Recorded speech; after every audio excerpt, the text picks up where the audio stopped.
अस्सलाम वालेकुम रहमतुल्लाहि व बरकातुहू। आज की इस वीडियो के अंदर हम टोटल 6 पॉइंट को डिस्कस करेंगे। पहला पॉइंट हमारा होगा कि इंडेक्स के क्या की लेवल्स हैं और हमारी स्ट्रेटजी आगे क्या होगी। आईएमएफ का रिजल्ट आ गया और आईएमएफ ने $1 बिलियन पाकिस्तान को अप्रूव कर दिए हैं, बट उसके बाद हमने ये देखा कि जो हम एक्सपेक्ट कर रहे थे कि पोस्ट रैली होगी, वहाँ पर हमने देखा कि आईएमएफ की अनाउंसमेंट के बाद मार्केट अगले दिन ओपन तो बड़े ऊपर पॉजिटिव पॉइंट के साथ हुई, बट वहाँ पर हमने सेलिंग विटनेस की। हमारी क्या स्ट्रेटजी होगी, इसको भी डिस्कस करेंगे। थर्ड पॉइंट हमारा होगा कि डिफरेंट जो इकोनॉमिक इंडिकेटर्स हैं, जिसके अंदर करंट अकाउंट डेफिसिट है, क्रूड ऑयल बहुत तेज़ी के साथ बढ़ता जा रहा है, 90 प्लस पे हिट कर चुका है, 92 के अराउंड में चल रहा है। इन्फ्लेशन के हवाले से आगे क्या होगा, इंटरेस्ट रेट आगे हाइक हो सकते हैं, नहीं हो सकते अपकमिंग मॉनेटरी पॉलिसी के अंदर, इस पॉइंट को भी हम डिस्कस करेंगे। इसके बाद हमारा पॉइंट होगा कि difference between stocks and index और स्टॉक के दरमियान क्या डिफरेंस आ रहा है, उनके ट्रेडिंग स्ट्रेटजीज हमारी अभी क्या होनी चाहिए, इसे भी डिस्कस करेंगे। कुछ पॉइंट्स इसके अंदर हमारे शामिल होंगे। इसके बाद हमारा होगा कि difference between recovery and rally.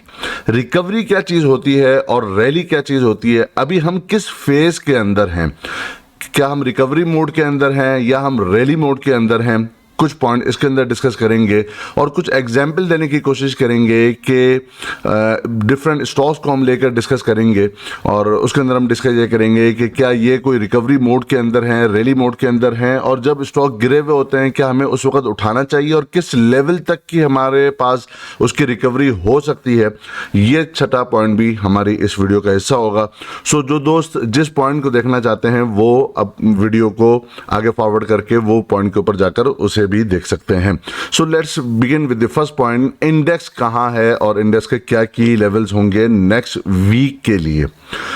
इस पे हम चलते हैं और डिफरेंट टाइम फ्रेम्स के ऊपर इसे देखते हैं। सबसे पहले तो हम देखें कि डेली बेसिस के ऊपर यहाँ पर हमने देखा कि इंडेक्स ने जो अपना लो लगाया था 44,300 के अराउंड में, और वहाँ से जो रिकवरी ली, और हम ये जो 2 फेब के बाद जो अनाउंसमेंट आई आईएमएफ की कि जी $1 बिलियन पाकिस्तान को दे दिए गए हैं, अप्रूव हो चुके हैं, हमने देखा कि नेक्स्ट डे 3 फेब को मार्केट गैप अप ओपनिंग होती है और बड़ी पॉजिटिविटी आती है, बट अल्टीमेट वहाँ पर सेलिंग हमने विटनेस की और मार्केट नीचे आकर क्लोज होती है अराउंड 45,800 के करीब।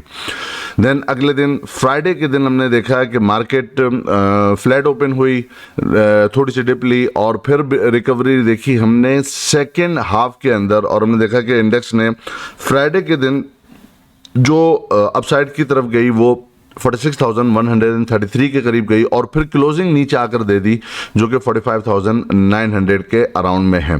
पहले हम वीकली बेसिस पे अगर देख लें तो वीकली बेसिस पे हमें दिखता है कि इस वीक के अंदर इंडेक्स ने तकरीबन 830 पॉइंट पॉजिटिव साइड पे जोड़े हैं। लास्ट वीक हमने देखा था कि इंडेक्स ने सिर्फ 60 पॉइंट पॉजिटिव साइड पे जोड़े थे। इस वीक हमने इंडेक्स के अंदर तेजी देखी, मार्केट में तेजी देखी ओवरऑल, और तकरीबन कोई 830 पॉइंट मार्केट ने पॉजिटिव साइड पे जोड़कर अच्छी वीकली की क्लोजिंग की है। अब हम आ जाते हैं जरा डेली बेसिस पे और देखते हैं कि आगे आने वाली वीक के लिए हमारे लिए कौन से की लेवल्स होंगे और हमारी अपनी स्ट्रेटजी क्या होनी चाहिए। ये जो हमने डिस्कशन ऑलरेडी हम अपनी प्रीवियस वीडियो के अंदर जो 200 मूविंग एवरेज की डिस्कशन हम ऑलरेडी कर चुके हैं, तो अगर आप देखेंगे कि इंडेक्स भी अभी बिल्कुल एग्जैक्टली जो जिस तरह पहले भी इंडेक्स अपने MA 200 के पास आया था 46,000 के अराउंड में, वहाँ पर हमने सेलिंग विटनेस की थी और हमने इसी के ऊपर वीडियो बनाई थी कि अब 200 मूविंग एवरेज के पास इंडेक्स मौजूद हैं, यहाँ पर हमें प्रॉफिट बुक ज़्यादा दिख सकता है और हम ये देख सकते हैं कि इंडेक्स नीचे की तरफ आएगा। अब अगेन वापस से ये 200 मूविंग एवरेज को इंडेक्स टच कर रहा है और हमने देखा है कि प्रॉपर क्लोजिंग इसके ऊपर नहीं दे पाया, यानी ये एक टेक्निकल बेसिस के ऊपर एक सेलिंग एरिया है।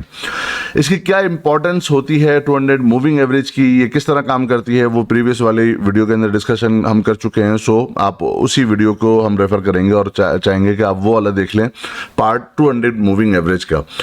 इस वीडियो वीडियो के अंदर हम इसे वापस रिपीट नहीं करते।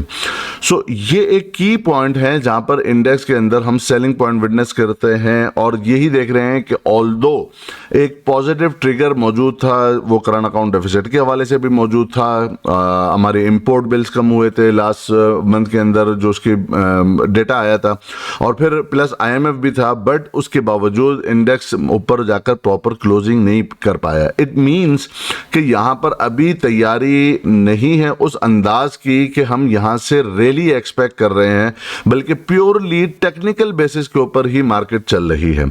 इसे अगर हम shorter period of time hourly chart के ऊपर हम चलते हैं और यहाँ पर हम देखते हैं कि यहाँ पर क्या पोजीशन है, उसे भी डिस्कस कर लेते हैं।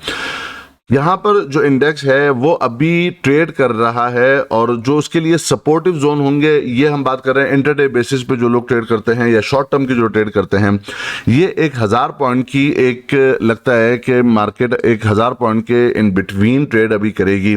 सपोर्टिव जोन जो हमारे लिए होगा वो ये 45,600 बॉटम साइड पर होगा और मैक्सिमम जो रैली आगे हो सकती है वो यहाँ से हम 46,600 के अराउंड तक यहां से हमें बाउंस मिल सकता है। यहां पर ये एक कॉन्फ्लुएंस वाला एरिया होगा। अगर आप देखेंगे यही 46,600 का जो पॉइंट है पहले भी एक रेजिस्टेंस का काम कर चुका है, इससे पहले एक सपोर्ट का काम कर चुका है, और ये जो एक ट्रेंड लाइन आ रही है लॉन्ग टर्म की वो भी इसी एरिया पे जाकर तकरीबन टच कर रही है 46,500 46,600 के अराउंड में। तो ये एक सेलिंग एरिया हम विटनेस कर सकते हैं और असल जो रैली स्टार्ट होगी, जो हमारा अगला जो पॉइंट होगा वो यही होगा कि जो रैली और रिकवरी होती है इन दोनों में क्या डिफरेंस होता है वो हम बाद में इसको डिस्कस करते हैं। बट हम यही देखेंगे कि ये वाला जो एक एरिया है यहाँ पर हम सेलिंग एक प्रेशर विटनेस कर सकते हैं, जबकि अदर साइड बॉटम साइड के ऊपर जो सपोर्टिव जोन है वो 45,600 का है। ये तकरीबन 1000 पॉइंट की एक बीच में एक गैप मौजूद है जहां पर इंडेक्स अगर अपना ये लेवल सपोर्टिव जोन जो कि 45,600 का है उसे इंटैक्ट रखते हुए यहां पर ही कंसोलिडेट करता है। इसी एरिया में अगर कंसोलिडेशन होती है और इस एरिया को इंटैक्ट करता है और ये कंसोलिडेशन इस बैंडविड्थ के अंदर हम देखते हैं, तो फिर ये एक बहुत अच्छी न्यू रैली के लिए हम आगे तैयार होंगे। वो रिकवरी नहीं होगी, अभी जो चल रही है वो रिकवरी चल रही है। इसके बाद जो कंसोलिडेशन इस एरिया में जब तक 45,600 का जो मार्क है डेली बेसिस पे क्लोजिंग इससे नीचे नहीं आती, और इन बिटवीन अगर यहां पर हम देखते हैं 2 दिन 3 दिन या एक हफ्ता भी इंडेक्स इस एरिया में अगर कंसोलिडेट कर लेता है और उसके बाद अब साइड में 46,600 तोड़ता है, तो हम एक बहुत अच्छी और जबरदस्त किस्म की तगड़ी रैली आगे एंजॉय कर सकते हैं। क्योंकि उसके बाद जो पॉइंट आएगा कि चूंकि यहां पर ये 200 मूविंग एवरेज से ऊपर जाकर कंसोलिडेशन हो रही होगी। अगर आप इंटरडे बेसिस के अलावा डेली की भी बात करें तो यही एक की जोन है। आप यहां पे देखें, पहले भी जब हमने प्रीवियसली 2021 के अंदर ये एरिया एक प्रॉब्लमेटिक एरिया बना हुआ था 45,600 का, जहां पर इंडेक्स इसके ऊपर क्लोजिंग नहीं कर पा रहा था और वहां से रिजेक्शन आ रही थी। अगर इसी एरिया को इंडेक्स इसी एरिया में अपनी कंसोलिडेशन मुकम्मल करता है तो इंशाल्लाह हम आगे न्यू रैली की तरफ जा सकते हैं। इसमें टाइम कंज्यूमिंग है। ये टाइम कंज्यूमिंग कैसे है वो हम अपनी जो ईयरली बेसिस पे जो प्रेडिक्शन वाली वीडियो है 2 जन की, उसके अंदर हमने ये डिस्कस ऑलरेडी कर लिया था। यहाँ पे जो 2 से 3 महीने का एक कंसोलिडेशन पीरियड हमें चाहिए। अगर ये, और प्रीवियस वाले पैटर्न्स को भी हमने रेफरेंस दिया था इसके अंदर के प्रीवियस भी जो मार्केट का एक स्ट्रक्चर है वो हमें ये सजेस्ट करता है कि जब तक के नेक लाइन ब्रेक नहीं हो रही, और मल्टीपल टाइम हमने देखा वीकली बेसिस पे, हमने देखा मंथली बेसिस में वो ब्रेक नहीं हुआ और यहीं से ही बाउंस मिला है, तो ये एरिया एक ऐसा होगा जहां पे अगर 2 से 3 महीने इंडेक्स अपनी कंसोलिडेशन कंप्लीट करता है और उसके बाद ब्रेकआउट सबमिट करता है, तो हम एक और न्यू रैली जो अप टू 54, 56 और जो डिफरेंट हमने यहां पर रैली ब्रेकआउट के बाद जो डिस्कशन की थी वो वाले लेवल हम लेटर ऑन सेकंड क्वार्टर या थर्ड क्वार्टर के बाद हम देख सकेंगे। फर्स्ट क्वार्टर के अंदर अभी कंसोलिडेशन मार्केट को चाहिए। यहां पर अगर अभी हम देखें तो तकरीबन 1 साल हमने एक बहुत जबरदस्त किस्म की रैली ली है और तकरीबन 1 ही साल 2020 से लेकर 2021 तक हमने अच्छी जबरदस्त रैली ली। फिर 2021 से लेकर अब 2022 आ गया, ये पूरी एक साल की इंडेक्स की कंसोलिडेशन का एरिया है। जब एक लंबे टाइम में इंडेक्स अपनी सपोर्टिव जोन तोड़े बगैर कंसोलिडेट करता है तो उसके बाद फिर हम ये एक्सपेक्ट कर सकते हैं कि 1 से 2 साल की वापस से एक तेज बुल रैली हमें मिले। क्योंकि अब इसी के साथ जो अब एक और पॉइंट अभी हमारा आगे आएगा कि difference between stocks and index, इसके अंदर भी हम डिस्कस करेंगे कि अगर हम ये देखते हैं कि इंडेक्स तो अपने सपोर्ट जोन नहीं तोड़ा, लेकिन स्टॉक उन प्राइसेस के ऊपर आ चुके हैं जो कि प्रीवियसली 27,000 वाला जो लेवल था, 27,000 पे जिस लेवल पर मार्केट ने अपना बॉटम बनाया था, बेशुमार स्टॉक आपको अपने 52 वीक लो के पास मिल रहे हैं। तो ये क्या गीदड़ सिंगी है कि इंडेक्स ऊपर मौजूद है और यहाँ पर प्राइसेस जो है स्टॉक्स की वो बिल्कुल नीचे आ चुकी हैं। तो जो पुराने फॉलोवर्स हैं उनको याद होगा यही इंडेक्स मैनेजमेंट की बात, और प्राइस की जो डेप्रिसिएशन हम देख रहे हैं, प्राइस बहुत तेज़ी के साथ गिरेगी, ये हम ऑलरेडी पहले डिस्कस कर चुके हैं कि यहाँ पर ये इंडेक्स मैनेजमेंट हो रही है और होगी, और क्यों ज़रूरी है। ये बहुत ज़रूरी था कि इंडेक्स अपने लेवल सस्टेन रखे, स्टॉक्स भले टूट जाएं। तो अब जो रैली हमें लगेगी ना, तो वो इंडेक्स से ज़्यादा स्टॉक्स के अंदर आपको दिखने में मिलेगी। उसकी कुछ मिसालें मैं आपको दिखाता भी हूं और आगे बताता भी हूं।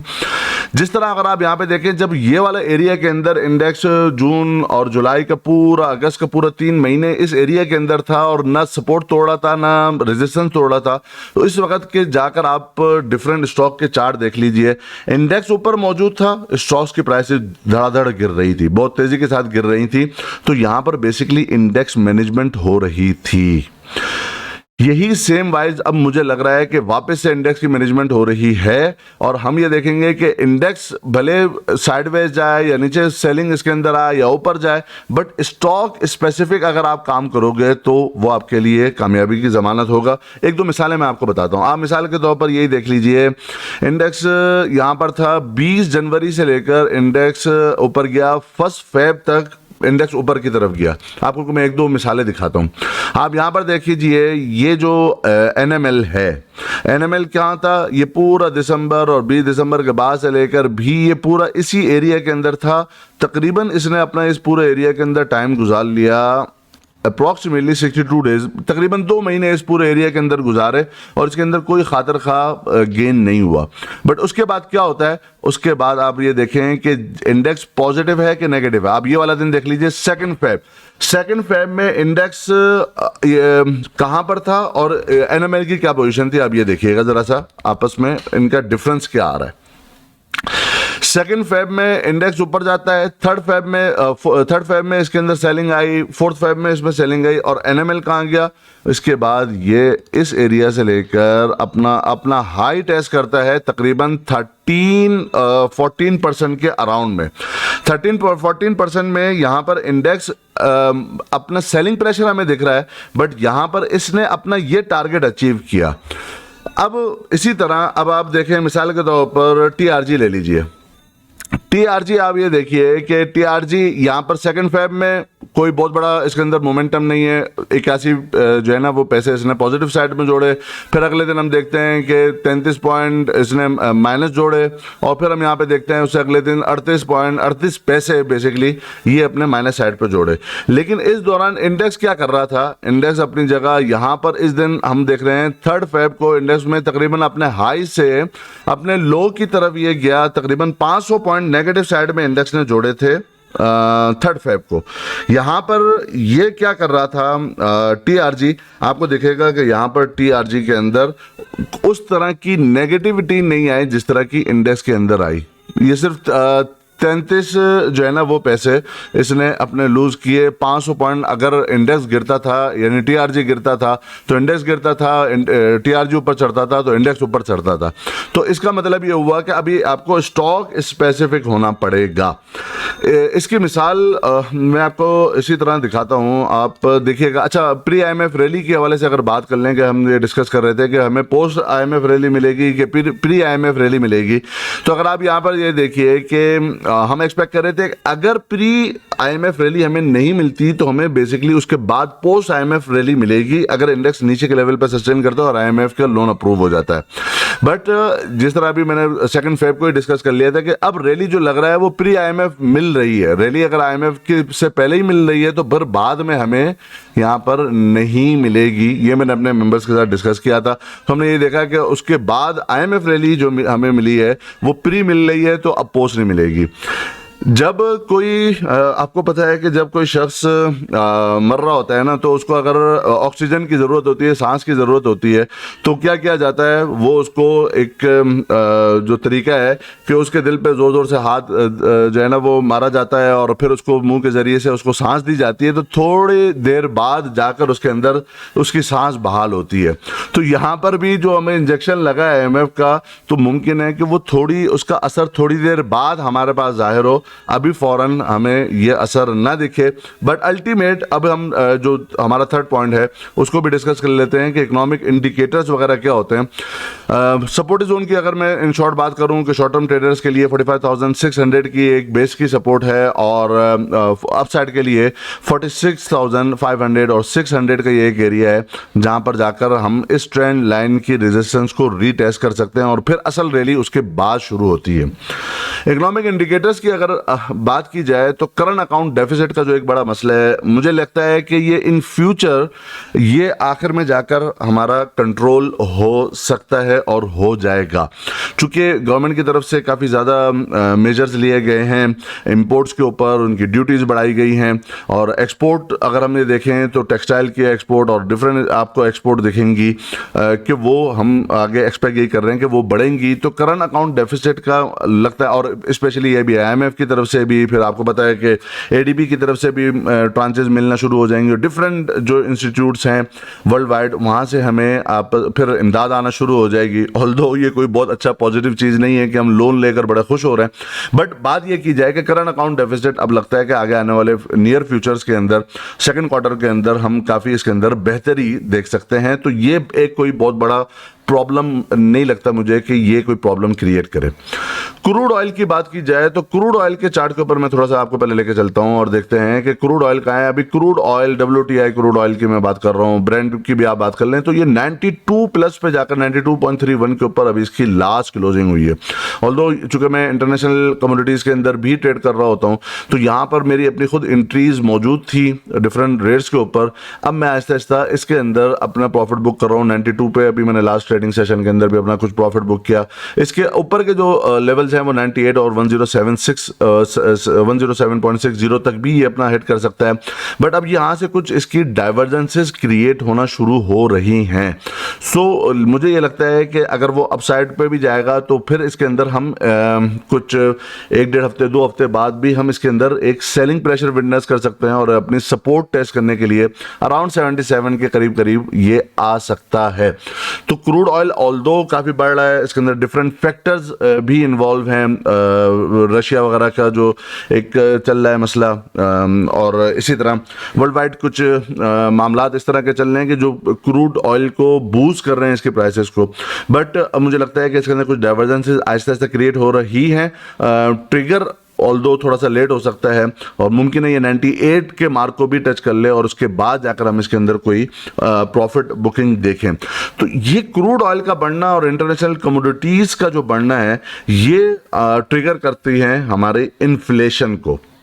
इन्फ्लेशन के जो भी फिगर्स आए हैं लास्ट मंथ के वो तकरीबन 13% अबव आए हैं, बट जूं हम ये देखेंगे कि अगर इंटरनेशनल कमोडिटी मार्केट के अंदर हम सेलिंग प्रेशर विटनेस करते हैं, क्रूड ऑयल वगैरह के अंदर करते हैं प्रॉफिट बुकिंग, वहाँ पर हम देखते हैं तो ये आहिस्ता आहिस्ता इन्फ्लेशन भी बाय आफ्टर अप्रैल और मई के बाद हम ये देख सकते हैं कि वो कूल ऑफ हो सकती है। और यही चीज़ डिस्कस की है रजा बाकर साहब ने भी अपनी लास्ट मॉनेटरी पॉलिसी के अंदर।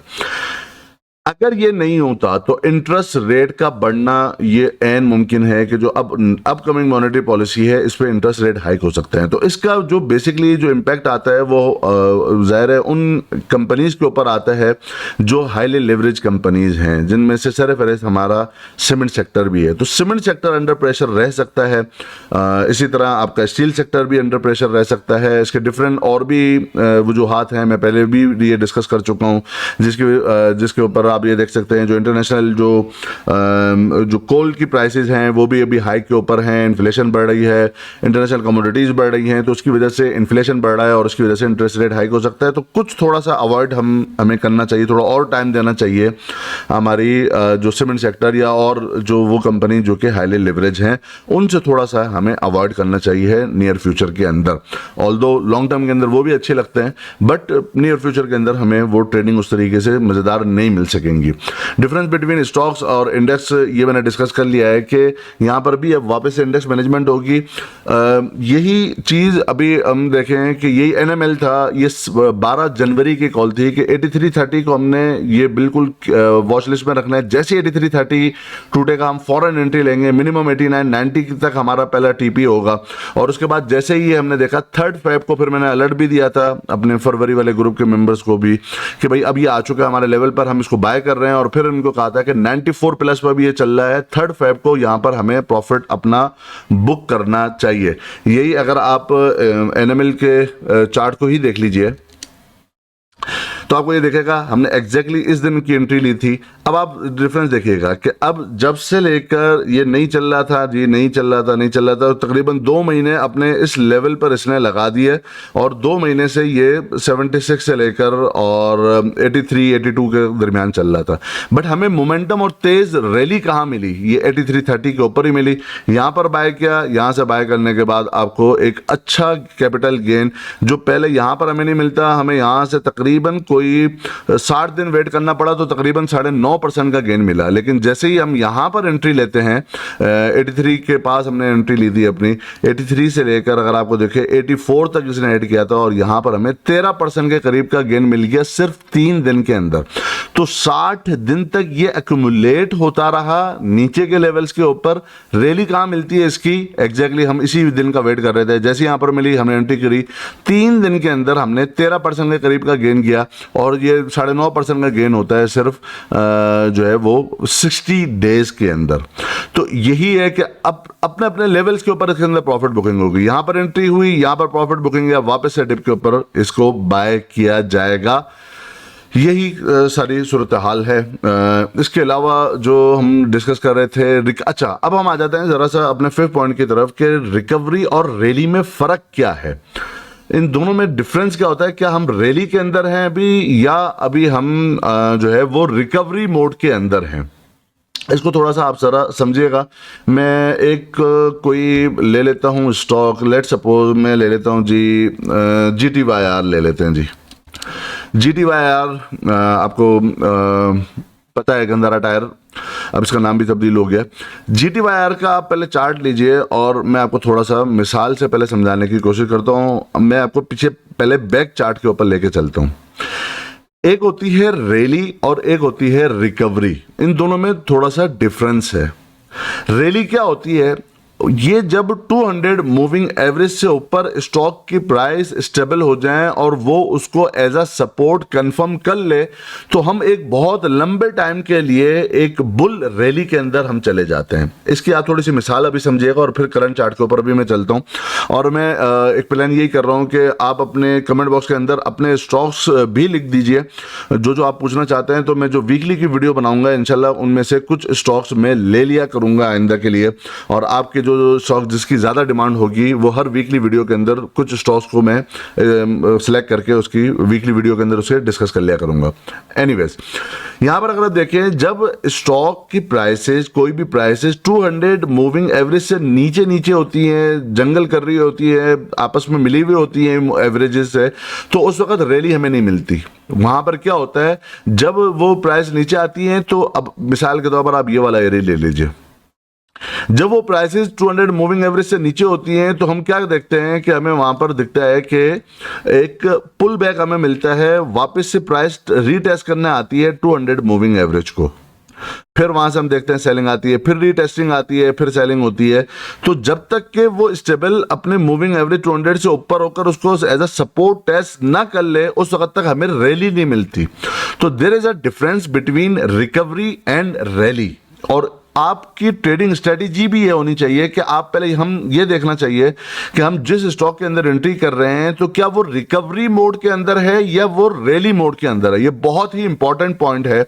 अगर आप ये पॉइंट अच्छे से समझ जाएंगे तो आपको किसी की भी, मेरी भी, किसी भी एनालिस्ट की जरूरत नहीं है। आप खुद डिसाइड कर पाओगे कि आपने कब एंट्री लेनी है, कब आप रैली एक्सपेक्ट कर रहे हो और कब आप रिकवरी एक्सपेक्ट कर रहे हो।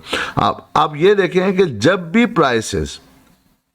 प्राइसेस मूविंग एवरेज 200 से ऊपर जाकर सस्टेन करे और उसको एज अ सपोर्ट टेस्ट करने के लिए मूविंग एवरेज 200 के पास, जो कि लॉन्ग टर्म की एक मूविंग एवरेज है, जो दोस्त कोर्स हमारा ऑलरेडी रिकॉर्डेड फॉर्म के अंदर मौजूद है वो समझना चाहते हैं मूविंग एवरेज कब यूज होती है, एमए और ईएमए में डिफरेंस क्या होती है, कौन सी मूविंग एवरेज कब यूज करनी चाहिए, कब नहीं करनी चाहिए, वो कोर्स लिंक मौजूद है इसी वीडियो के डिस्क्रिप्शन के अंदर, वो अप्लाई कर सकते हैं और वो ये सीख सकते हैं। उनको रिकॉर्डेड फॉर्म के अंदर तमाम कोर्स मिल जाएगा। नहीं तो आप यूट्यूब वगैरह में भी सर्च करके ये बात समझ सकते हैं कि मूविंग एवरेज कब यूज की जा सकती है और कब नहीं, और इस 200 मूविंग एवरेज की क्या सिग्निफिकेंस होती है। जब यहां पर हम देखते हैं कि जब वो एज अ सपोर्ट टेस्ट करने के बाद फिर हमें बाउंस मिलता है और 200 मूविंग एवरेज के ऊपर प्राइसेस सस्टेन करती हैं, तो असल रैली उसके बाद मिलती है। इससे पहले बार बार जब भी मूविंग एवरेज को टेस्ट किया जाता है और उससे नीचे रिजेक्शन आती रहती है तो हम ये देखते हैं कि नीचे से वापस से वो टेस्ट करने तो आएगी लेकिन हमें रैली नहीं मिलेगी, बल्कि नीचे से जो मिल रही है बाउंस हमें मिल रहा है, ये एक हमारे लिए क्या होगा, हमारे लिए होगा रिकवरी, रैली नहीं होगी। रैली कब होगी? जब 200 मूविंग एवरेज से ऊपर जाकर के क्लोजिंग होगी। अब आप मल्टीपल स्टॉक्स देखेंगे तो आपको ये बात समझ में आएगी कि कौन से स्टॉक 200 मूविंग एवरेज को अप्रोच। अच्छा, एक और इसके अंदर पॉइंट ये होता है कि जब वो एक दोनों प्राइसेस और मूविंग एवरेज में डिस्टेंस बढ़ जाता है तो उसके बाद या तो मूविंग एवरेज नीचे आती है और प्राइस को हिट करने की कोशिश करती है, या प्राइसेस ऊपर जाती हैं और वो मूविंग एवरेज को हिट करने की कोशिश करती हैं। इन दोनों सूरतों के अंदर जो बाउंस मिलता है वो बेसिकली रिकवरी होती है, वो रैली नहीं होती। तो आपको यह समझना, जब भी आप अभी जिस भी स्टॉक के अंदर ट्रेड कर रहे होगे तो आपने ये देखना है कि वो जब 200 मूविंग एवरेज से डिस्टेंस बहुत बढ़ जाए तो आप यही समझ जाए कि या तो मूविंग एवरेज नीचे आएगी उस प्राइस को हिट करने के लिए, या प्राइसेस ऊपर जाएंगी उस मूविंग एवरेज को हिट करने के लिए, और फिर हमें रैली मिलेगी या हमें रिकवरी मिलेगी वो पता चलेगा जब मूविंग एवरेज से ऊपर जाकर के क्लोजिंग हो जाए 200 की और वापस से रीटेस्ट है मूविंग एवरेज 200 के पास और उसको एज अ सपोर्ट वो टेस्ट करने के बाद वहां से हमें बाउंस मिलेगा। तो आप ये देखोगे, हम ये देखते हैं कि उसके बाद हमें क्या मिलता है, एक तेज रैली मिलती है और फिर वापस से जब रीटेस्ट आएगा तो ये होता है बाइंग ऑन डिप्स। क्यों? इसलिए कि उसके बाद एक और रैली मिलती है। अब आप मल्टीपल टाइम मैं आपको दिखाता हूं कि क्या होगा।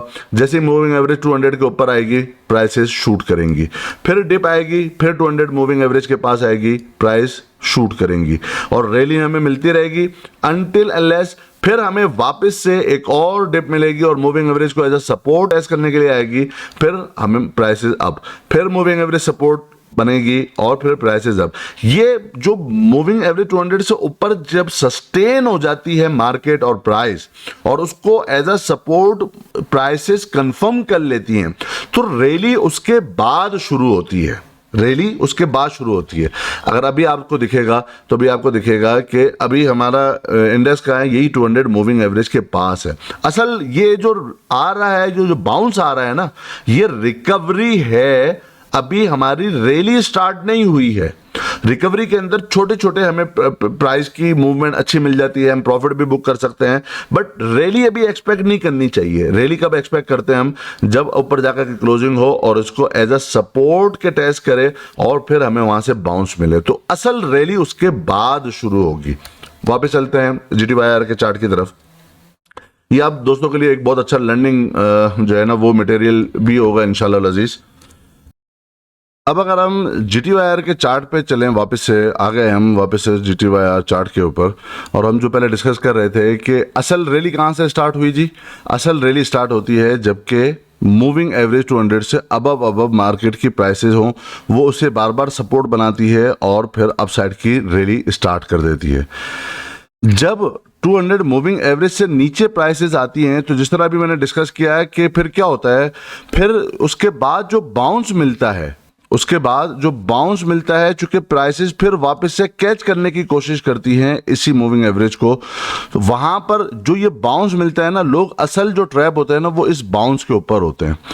चूंकि उनको पता नहीं होता है कि अभी किस फेज के अंदर वो स्टॉक मौजूद है, वो समझते हैं कि ये देखो जबरदस्त किस्म का बाउंस मिला, वो इधर आकर ऊपर जाकर अपनी एंट्री बनाते हैं। फिर क्या होता है, ये बेसिकली जो बाउंस होता है ये रैली नहीं होती, बल्कि ये क्या होता है, ये रिकवरी होती है, और फिर वो स्टॉक नीचे की तरफ गिर जाता है। लोग बोलते हैं कि क्या हुआ, जबरदस्त इसको अपर लॉक लग रहे थे, ये ऊपर जा रहा था, बट ये क्या हो गया, एकदम जोरदार क्यों गिर गया जी। न्यूज़ देखो क्या हो गया, न्यूज़ के अंदर क्या आ गया, भाई न्यूज़ के अंदर कुछ नहीं आ गया। ये इसी तरह के मार्केट का एक पूरा साइकिल है, एक चक्कर है, मार्केट का बिहेवियर है, मार्केट की साइकी है, इसी तरह होगा। फिर हम देखते हैं कि जब वो साइडवेज होते हुए स्टॉक अपना कंसोलिडेशन मुकम्मल करता है, फिर हमें दिखता है कि एक दिन पॉजिटिविटी आती है, ये इस दिन जो है ना वो अपर लॉक लगता है, प्राइसेस ऊपर जाती हैं, तो वो बेसिकली क्या होता है, वो रैली नहीं होती बल्कि वो रिकवरी होती है। वापस से प्राइसेस कैच करने की कोशिश करती हैं इसी एरिया को, इसी जोन को, और फिर जब वो वहां पर आती है, असल चीज ये देखनी होती है क्या इससे ऊपर ये सस्टेन कर रहा है या नहीं। अगर इससे ऊपर सस्टेन नहीं कर रहा, वहां पर प्राइस एक्शन हमें ये बता रहा होता है कि यहां पर सेलिंग आ रही है, यहां पर ये सप्लाई जोन है, ये जो मिला है हमें ये रैली नहीं मिली, ये भले यहां से 5 दिन ये अपर कैप चला गया, ये रिकवरी है। जब वो रिकवरी होती है वहां पर प्राइस एक्शन हमें बताता है कि भाई ये रिकवरी थी, ये रैली नहीं थी, तो हमें क्या करना होता है, यहां पर अपना प्रॉफिट बुक करना होता है। फिर प्राइसेस गिरती हैं, फिर क्या होता है, फिर अगेन साइडवेज का एक चैनल बनता है, और फिर वापस से एक और रिकवरी आती है जो रीटेस्ट करती है इसी एरिया को, और फिर वापस मार्केट और प्राइसेस नीचे की तरफ जाती हैं। तो ये पूरा एक मार्केट का चक्कर है, पूरा यही तरीका होता है। फिर आप यहां पर देखो, यहां पर भी क्या होता है, एग्जैक्टली वही सीन। फिर प्राइसेस वापस से कैच करने की कोशिश करती हैं इसी एरिया को। यहां पर आप देखो 5 दिन अपर लॉक लगते हैं, लोग बोलते हैं ओह जबरदस्त, बाय कर लो, अब तो ये ऊपर की रैली स्टार्ट हो गई है। मेरे भाई अभी आपको फर्क समझ में आ रहा है, रैली क्या होती है और रिकवरी क्या होती है। अगर मैंने आप दोस्तों के लिए कोई वैल्यू ऐड की है आपके ट्रेडिंग के लिए, ये कोई फ्री में इस तरह कोई नहीं सिखाता, अगर सिखाता है तो मुझे भी बताइएगा, कोई नहीं ऐसे फ्री में बताता। यहाँ पर मैं आपको कोशिश करता हूँ कि स्टॉक विला के प्लेटफॉर्म से सिर्फ आपको लेवल ना बताए जाएं, बल्कि आपके लिए कोई ना कोई वैल्यू जरूर ऐड की जाए जो आपके लिए फायदेमंद साबित हो। अगर कोई वैल्यू मैंने ऐड की है तो मुझे स्मैश द लाइक बटन, और मुझे पता चले कि हाँ मैं कोई वैल्यू ऐड कर रहा हूँ दोस्तों की ट्रेडिंग स्ट्रेटजीज के अंदर, कुछ लोगों को फायदा हो रहा है, कुछ सीख रहे हैं, कुछ समझ रहे हैं, सिर्फ टिप्स के पीछे नहीं भाग रहे, तो मुझे उससे ज्यादा खुशी होती है उन दोस्तों के मुकाबले में जो सिर्फ टिप्स के पीछे भागते हैं। एनीवेज लेट्स सी कि आपका क्या रिस्पॉन्स आता है। फिर आप देखो क्या हुआ, ये रिकवरी थी, रिकवरी के बाद फिर हम यही देखते हैं क्या हो गया, सेलिंग। फिर मार्केट यही प्राइस साइडवेज, फिर हमें आगे क्या दिखेगा, एग्जैक्टली फिर हमें पता चलेगा क्या रिकवरी मिलती है या नहीं, साइडवेज नीचे जाते फिर क्या होता है, फिर हम ये देखते हैं कि एक बहुत लंबे टाइम के लिए बेरिश स्पेल चला हुआ आता है, और फिर हम बोलते हैं यार ये क्या हो गया, प्राइसेस इतनी क्यों टूट गई। फिर हम डबल बॉटम लगाने के बाद एक रिकवरी मिलती है, रिकवरी लेने के बाद फिर सेलिंग, फिर डबल बॉटम बनता है, और जब प्राइस फिर इससे ऊपर जाकर सस्टेन करती है, फिर क्या होगा, फिर रैली होगी, या हमें क्या मिलेगा, हमें एक जबरदस्त किस्म का पुल बैक मिलता है या नहीं मिलता। अगेन अगर वापस से प्राइसेस ऊपर जाने के बाद इतना मोमेंटम गेन नहीं करती कि वो वापस से ब्रेक करती हैं, फिर हम ये देखेंगे अगेन क्या होगा, फिर वही रिकवरी मोड, रिकवरी, फिर यहां पर वापस सेलिंग, और फिर ये आ गया कोविड के बाद क्रैश के बाद जब ये उससे ऊपर सस्टेन करती है और इसे अपना सपोर्टिव जोन बनाता है, उसके बाद हम असल जो रैली देखते हैं ना वो उसके बाद आपको दिखती है। उसके बाद लोग बोलते हैं क्या हो गया प्राइस, ये तो 40 रुपए के ऊपर चीज मौजूद थी, अभी 100 रुपए 90 रुपए पे कैसे आ गई। वो असल में रिकवरी नहीं होती। उसके बाद क्या होता है, उसके अंदर बाइंग ऑन द डिप्स होता है। उसके बाद जो अपसाइड के बाद जो भी पुल बैक आएगा मार्केट, वो यहां पर रीटेस्ट हुआ, आपको दिख रहा है। उसके बाद क्या हुआ, अब यहां से जो हमें मिलेगा ना, वो रिकवरी नहीं मिलेगी, वो रैली मिलेगी। ये रैली मिली हमें ज़बरदस्त किस्म की, यानी 50-60 रुपए से लेकर ये स्टॉक चला जाता है 90 और प्लस 100 के करीब करीब। फिर वापस से पुल बैक, फिर यहां से जो हमें मिलेगा, क्या मिलेगा, यहां से एक पुल बैक अच्छा तगड़ा मिलेगा। वंस इट ब्रेक्स डाउन, जब वो 200 मूविंग एवरेज से नीचे आ गया, अब क्या होगा, जबरदस्त किस्म की सेलिंग होगी। लोग परेशान हो जाते हैं, अब क्या होगा यार, ये तो बहुत जोर जोर से गिर रहा है। गिरेगा ना मेरे भाई, गिरेगा ना। अब यहां पर क्या है, अब आपके लिए यहां के अभी ये तो सारे हो गए भाषण, और ये जिसने समझ लिया उसके लिए बहुत फायदेमंद, नहीं समझा तो जो समझे उसका भी भला, जो ना समझे उसका भी भला। अब क्या है, अब हमारे लिए एक और ट्रेडिंग स्ट्रेटेजी यहां पर आ जाती है। वो क्या, वो आपके लिए पुल बैक वाली जो मैंने स्ट्रेटेजी बताई, क्या वो यही वाली कि रिकवरी और रैली में फर्क क्या है। यहां पर अब हम एक्सपेक्ट कर सकते हैं कि यहां से हमें एक रिकवरी मिल जाए, क्योंकि प्राइसेस बहुत दूर हो चुकी हैं। कैसे पता चलेगा रिकवरी हो रही है, यहां पर असेंडिंग ट्रायंगल बन रहा है, ब्रेकआउट लगा है ट्रेंड लाइन का, असेंडिंग ट्रायंगल बन रहा है। ये क्या होता है, अगेन ये हमारे कोर्स का पार्ट का हिस्सा है। उसके क्या लेवल्स होते हैं, कैसे निकालते हैं, एंट्री किस पॉइंट पे होती है, फिर टारगेट कैसे निकलते हैं, ये सारी चीज़ें कोर्स का एक हिस्सा है। जो दोस्तों ने किया हुआ है वो समझेंगे बात। यहाँ पर हम जैसे देखेंगे 49 से ऊपर स्टॉक की प्राइसेस जाकर क्लोज करती है, ऊपर सस्टेन करती है, तो अब प्राइसेस क्या करेंगी, यहाँ से एक रिकवरी मोड पे आएंगी। सबसे पहले वो जाएगा 57 और फिर चेस करने की कोशिश करेगा इसी मूविंग एवरेज को, जो कि यहाँ पर एक इसका टारगेट निकल सकता है। पहला टारगेट इसका 57 के करीब का निकलता है, दूसरा टारगेट अप्रॉक्स 63-64 के करीब का निकलता है। तो ये एक रिकवरी मोड के अंदर आ सकता है। तो हमारी जो ट्रेडिंग स्ट्रेटेजी होती है वो ये होगी कि जैसे ही 49 से ऊपर जाकर सस्टेन करता है और उसको सपोर्ट कंफर्म करता है, फेक आउट नहीं लगता बल्कि ब्रेकआउट लगता है, वॉल्यूम के ऊपर भी आप नजर रखोगे, चैनल्स के ऊपर भी नजर रखोगे, तो क्या होगा, यहां से हमें एक रिकवरी मिलेगी जो 57 और 63-64 तक जा सकती है। हमारे लिए जो असल पैसा बनेगा ना, वो इस रिकवरी मोड के अंदर बन जाएगा। हम अपनी यहां से अगर एंट्री लेते हैं और हमें यहां से लेकर अपसाइड तक का, यहां तक सेकंड टीपी तक भी मिलता है, तो 30% का गेन आपको मिल जाता है। 14-15 रुपए आपको इस स्टॉक आपको प्रॉफिट निकाल के दे देता है। तो व्हाट एल्स यू नीड, हमारे लिए यही स्ट्रेटेजी होती है। ये स्ट्रेटेजी समझें, ये स्ट्रेटेजी इंप्लीमेंट करें, कोशिश करें इसको सीखने की। लर्न बिफोर यू अर्न, पैसा कमाने से पहले सीखने के ऊपर अपनी इन्वेस्टमेंट करोगे तो आप कामयाब रहोगे, वरना हमेशा परेशान ही रहोगे। एनीवेज, तो आपको होपफुली ये समझ में आया होगा कि रिकवरी क्या है और रैली क्या है। ये बहुत ही प्राइम कंटेंट है, और अगर आपने ये सीख लिया तो इंशाल्लाह आपके लिए बहुत फायदेमंद होगी। यही चीज़ें तो हम इंप्लीमेंट करते हैं और इसी चीज़ें से तो कॉल बनती है। आपको मेरी कोई ज़रूरत नहीं है, किसी भी गुरु की मुझसे हमें ज़रूरत नहीं है। आप खुद डिसाइड करोगे, आप खुद समझो, सीखो और फिर उसको इंप्लीमेंट करो और फिर नोट छापते जाओ। अच्छा जी, एनीवेज, इसके बाद हम देख लेते हैं जल्दी से। सॉरी, ये मेरा ट्रेडिंग का खुल गया।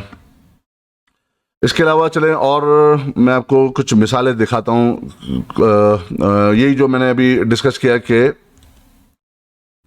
यहाँ पर हमने अभी डिस्कस करना है कि एग्जाम्पल्स मैं आपको कुछ स्टॉक्स की देता हूँ ताकि आपको बेटर अंडरस्टैंडिंग हो, बात थोड़ा और भी समझने में आसान हो। जिस तरह मैंने आपको काफ़ी डिटेल में जीटी वायर की मिसाल दे दी है, कुछ इसी तरह के अपने कॉल्स के हवाले से भी आपको कुछ मिसालें देता हूँ। मिसाल के तौर पर ये बीको की कॉल है।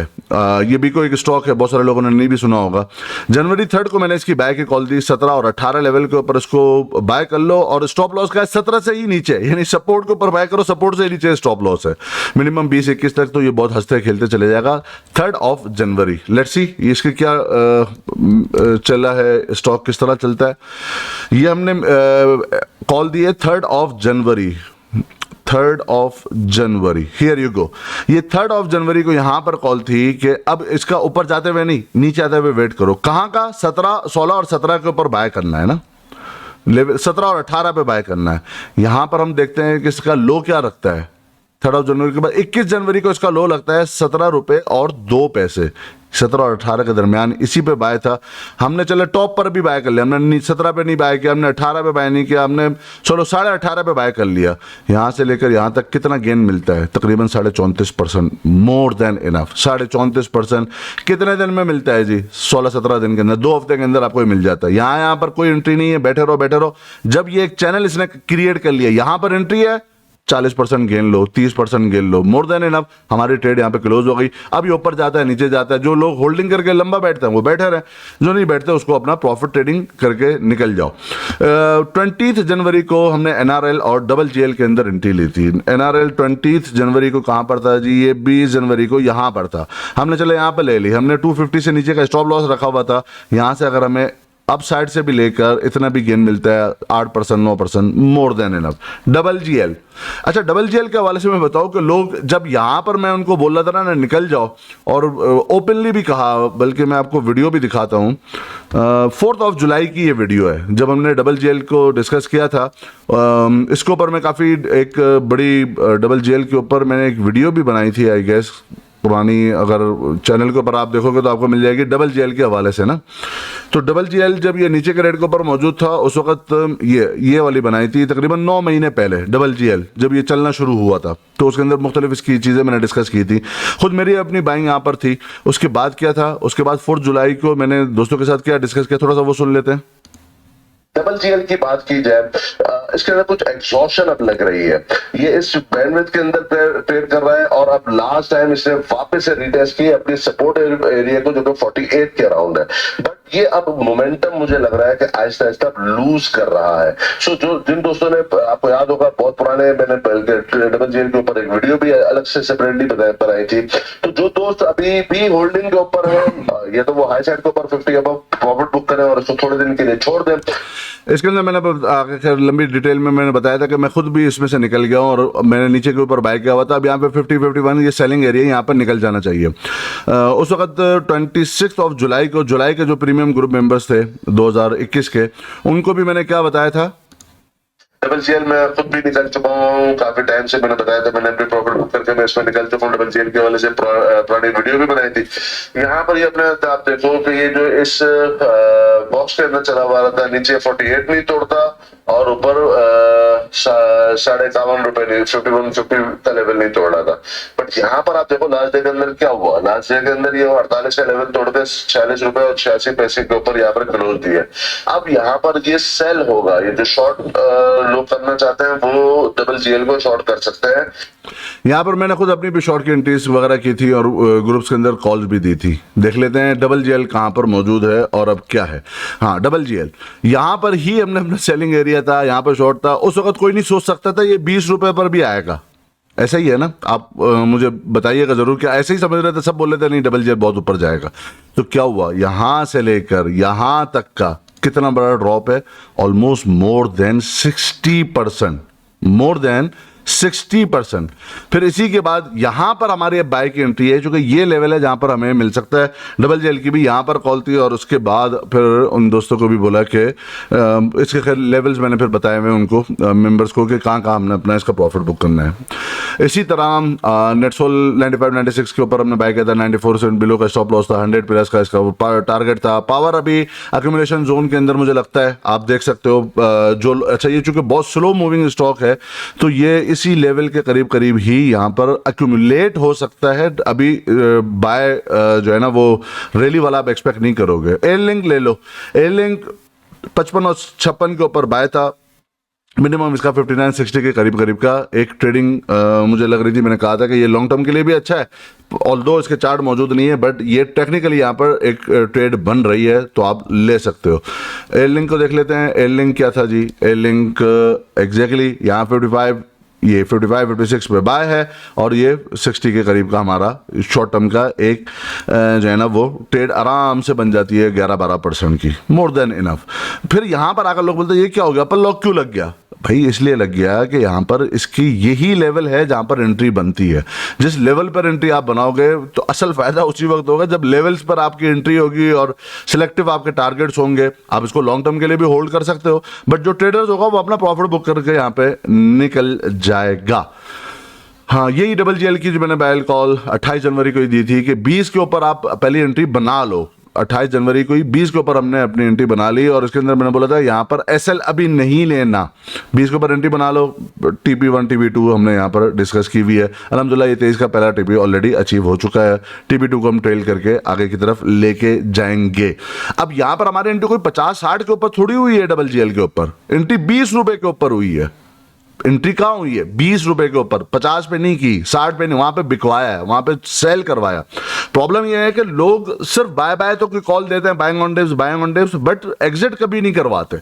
असल जो लोग स्टक होते हैं ना, हम जैसे रिटेलर जो होते हैं ना, हमारे दोस्त जो हैं, वो अक्सर कहाँ असल प्रॉब्लम कहाँ आती है कि जहां एंट्री का वक्त होता है पैसे नहीं होते। क्यों जी? वो फलाने बोला था ये बाय करके होल्ड करके ऊपर बैठ जाओ, ये बहुत ऊपर जाएगा। क्या हुआ? ऊपर गया? नहीं, वो नीचे आ गया। नीचे आ गया, बाय कर सकते हैं? नहीं। क्यों? पैसे नहीं है। एंड हमने एग्जिट ही नहीं किया था। जब आप एग्जिट लेवल के ऊपर नहीं करोगे तो आपको मल्टीपल ट्रेड अपॉर्चुनिटीज नहीं मिलेंगी। तो लेवल्स के ऊपर ट्रेड करने की हम इंशाल्लाह कोशिश करोगे तो फायदा ही रहेगा। 1 नवंबर हबको बाय कहां पर? 70-73 के ऊपर। स्टॉप लॉस कितना है? 69 बिलो क्लोजिंग। कितना? 1-1.5 रुपए 2 रुपए का हबको के अंदर। 1 नवंबर कहां मौजूद है जी? क्या हुआ था 1 नवंबर के बाद? ये रहा 1 नवंबर। अच्छा जी, ये यहां पर था। 1 नवंबर था कहां पर? 77। नहीं करो, बैठे रहो बैठे रहो बैठे रहो। कहां तक बैठो? जहां 70 पे आएगा उठा लेना। 26 नवंबर को आया। 3 कब हमने कॉल दी थी? 1 नवंबर को। 1 नवंबर को ये मौजूद था 77-78 के पास। नहीं बाय करना। क्यों? एरिया ऑफ वैल्यू नहीं है। कहां है? 70 के पास। यहां पर आया, 15 दिन लगाए, बल्कि 26 दिन बाद। 1 नवंबर के बाद ये 26 नवंबर को आता है। आ गया, एंट्री कर लो। यहां पर धड़ाम करके गिर रहा है, वॉल्यूम आ रहे हैं, सब कुछ आ रहा है, नेगेटिव कैंडल बनी है, 6% गिर गया, 7% गिर गया, लोअर लॉक के पास चला गया। नहीं, कोई मसला नहीं है, बाय यहीं पर होगा। अब जिसने यहां पर बाय किया, यहां से लेकर यहां तक का, उसने आराम से 20% भी अपना गेन कर लिया और क्या किया? डिविडेंड भी खा लिया फ्री का। तो यही एरिया ऑफ वैल्यू और लेवल्स को आप समझो, क्योंकि स्टॉप लॉस यहां पे बहुत छोटा है। क्या नहीं हो सकता था 69 बिलो क्लोजिंग? बिल्कुल हो सकता था। किसने बोला नहीं हो सकता? बट क्या है, यहां पर रिस्क और रिवॉर्ड रेशियो मेंटेन हो रहा है। ये मैं आपको यहां पर जब है, यहां पर नहीं कह रहा कि 80 के ऊपर बाय कर लो ना, बैठे रहो जब एंट्री होगी। अब बल्कि जो मेंबर्स हैं जनवरी के, उनको पता है जब यहां पर भी आया था ना, यहां पर अगेन बाय करवाया था। 70 पे, 71-73 पे अलग बाय किया था। 74 बिलो अबव के ऊपर हमने एक और एंट्री डाली थी और फिर हमने अपने टारगेट अचीव अल्हम्दुलिल्लाह की और उसके अंदर अपना कैपिटल गेन भी किया और प्लस डिविडेंड भी लिया। बहुत सारे लोग प्रॉब्लम क्या होती है, वो यहां पर आकर डिविडेंड के चक्कर में इस टॉप के ऊपर बाय करते हैं। 82 का आपने लिया और अगर डिविडेंड 4 रुपए है और ये नीचे आ जाता है 75 के ऊपर, तो आपको तो बेसिकली 2-3 रुपए का नुकसान हो गया। डिविडेंड तो आपने और मैंने ले लिया, बट क्या कैपिटल गेन हुआ? हमारे पैसे 82 रुपए लेकर हमें 4 रुपए हमारे ही पैसों में से 78 का दे दिया और प्राइस हो गई 74-75 की, तो मुझे तो कोई फायदा नहीं हुआ। मेरे पैसे लेकर मुझे डिविडेंड दे दिया। फायदा तो तब होता ना कि जब वो एडजस्टमेंट जो है वो डिविडेंड की नीचे के रेट पे ना आती, इसमें तो कोई फायदा नहीं हुआ। लेकिन जिसने अपने लेवल पर एंट्री की है तो उसको कैपिटल गेन भी हो रहा है और उसको डिविडेंड के भी वो मजे उठा रहा है, चूंकि एंट्री सही लेवल के ऊपर है। 13 दिसंबर टॉम सेल कहां बाय करना है? 26-27 के ऊपर बाय करना है। स्टॉप लॉस कहां है? 25 रुपए 60 पैसे। मिनिमम कहां तक जाएगा?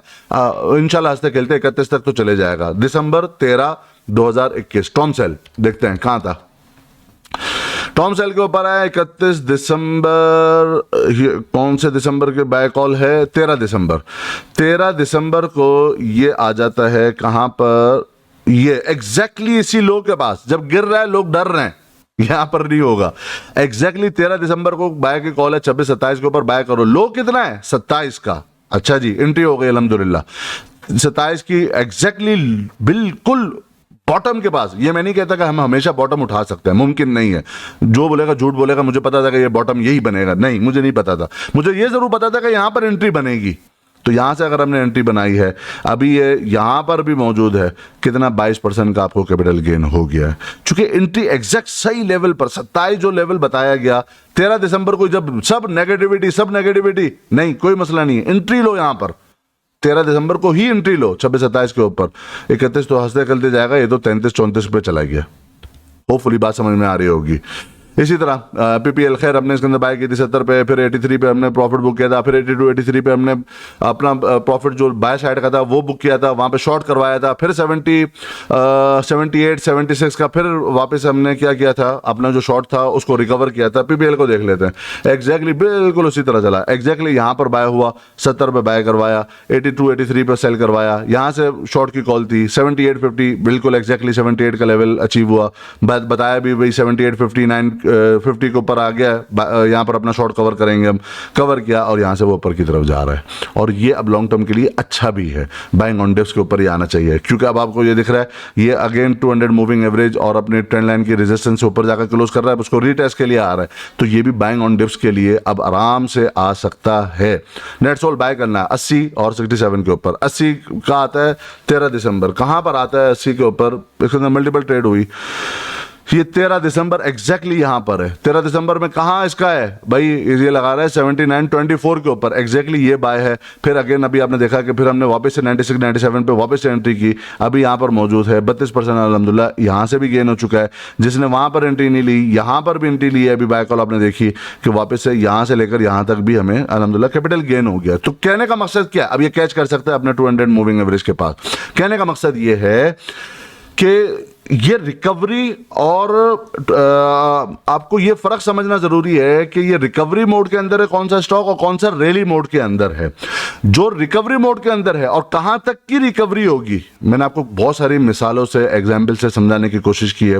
होपफुली ये जितनी भी कोशिश की गई है ये बराबर और सूदमंद साबित होगी तमाम दोस्तों के लिए। मुझे ज़रूर बताइएगा कि क्या ये आपके लिए आपके ट्रेडिंग स्ट्रेटेजी के अंदर कोई वैल्यू ऐड कर रही है मेरी ये वीडियोस या नहीं कर रही। खुलकर आप बता सकते हो कि हाँ ये आप मेरी जितनी एफर्ट्स हैं वो कोई वैल्यू भी ऐड करें तो फिर फायदा है, फिर मजा भी है काम करने का। अगर वैल्यू एडेड नहीं है और सिर्फ मैं भाषण दे रहा हूं, ये बहुत सारे लोग बोलते हैं कि जी आप अपने प्रीमियम ग्रुप का की एडवर्टाइजमेंट कर रहे हैं। बिल्कुल कर रहा हूं जी, किसने बोला नहीं करता, मैं बिल्कुल करता हूं। क्यों, काम कर रहा हूं ना। जो काम आप काम करो, आप दिखाओ अपने काम, इस तरह आप करके दिखाओ। ये काम करना बहुत मुश्किल है, बोलना बहुत आसान है, दिखाना बड़ा मुश्किल होता है, काम करना बड़ा मुश्किल होता है, लेवल आइडेंटिफाई करना बड़ा मुश्किल होता है। बट आप क्या सीख रहे हो, अगर आप सीख रहे हो तो ज़रूर मुझे फिर जो है वो लिख कर भी बताना कि हाँ अल्हम्दुलिल्लाह हमारी ट्रेडिंग स्ट्रेटेजी के अंदर ये जो पॉइंट्स हमने डिस्कस किए हैं ये आपके लिए फ़ायदेमंद होंगे। इन शॉर्ट मैं ये बताऊं कि इंडेक्स के लेवल से ज़्यादा अगेन वापस से फोकस करना पड़ेगा पर्टिकुलर स्टॉक्स, कौन से स्टॉक की किस लेवल पर एंट्री और किस लेवल पर एग्जिट करना है। क्योंकि बहुत सारे लोग सिर्फ इंडेक्स को देखकर आप ट्रेड करने की कोशिश करेंगे, वो स्टक फिर भी हो सकते हैं। इंडेक्स को मत देखें, इंडेक्स को मत देखें। अभी जो है ना आपने देखना है कि आप शॉर्ट टर्म के ट्रेडर हो कि मिड टर्म के ट्रेडर हो या लॉन्ग टर्म के ट्रेडर हो। मिड टर्म के ट्रेडर क्या करेगा, शॉर्ट टर्म का ट्रेडर क्या करेगा, वो इस रिकवरी को यूज करेगा, जो भी मैंने बताई वो रिकवरी को यूज करते हुए भी पैसे बना रहा होगा। और जो लोग लॉन्ग टर्म के ट्रेडर होंगे वो किस तरह करेंगे, वो अभी एक्यूमुलेट करेंगे अगली रैली के लिए, जो सेकंड थर्ड क्वार्टर के बाद जो आएगी 2022 के अंदर, जो हमने अपनी ईयरली बेसिस के ऊपर जो वीडियो बनाई है उसके अंदर ये डिस्कशन की हुई है, लेवल्स कौन से होंगे। होपफुली ये वीडियो भी आप तमाम दोस्तों को जो है वो आपके लिए फायदेमंद भी होगी और आपको पसंद भी आई होगी। ज़रूर मुझे लिखकर बताइएगा आप क्या समझते हैं, क्या इंडेक्स और मार्केट अभी ऊपर जाने के लिए तैयार है या अभी आप समझते नहीं, अभी भी यहाँ पर अभी टाइम लगेगा, कंसोलिडेट अभी मार्केट होगी। जो दोस्त अपने कुछ क्वेरीज पूछना चाहते हैं, मैं इंशाल्लाह कोशिश करूंगा कि जो मैसेजेस के अंदर और कमेंट बॉक्स के अंदर जो दोस्त जो कोई क्वेरीज डालेंगे स्टॉक के हवाले से, नेक्स्ट वीकली वीडियोस के अंदर कुछ सेलेक्टिव स्टॉक्स को मैं ले लूं और उसको एनालाइज करने की कोशिश करूं ताकि उनके लिए फायदेमंद हो, उनकी ट्रेडिंग वो सही हो सके। मिलते हैं इंशाल्लाह अपनी नेक्स्ट वीडियो के अंदर, तब तक के लिए अल्लाह हाफ़िज़ व नासिर।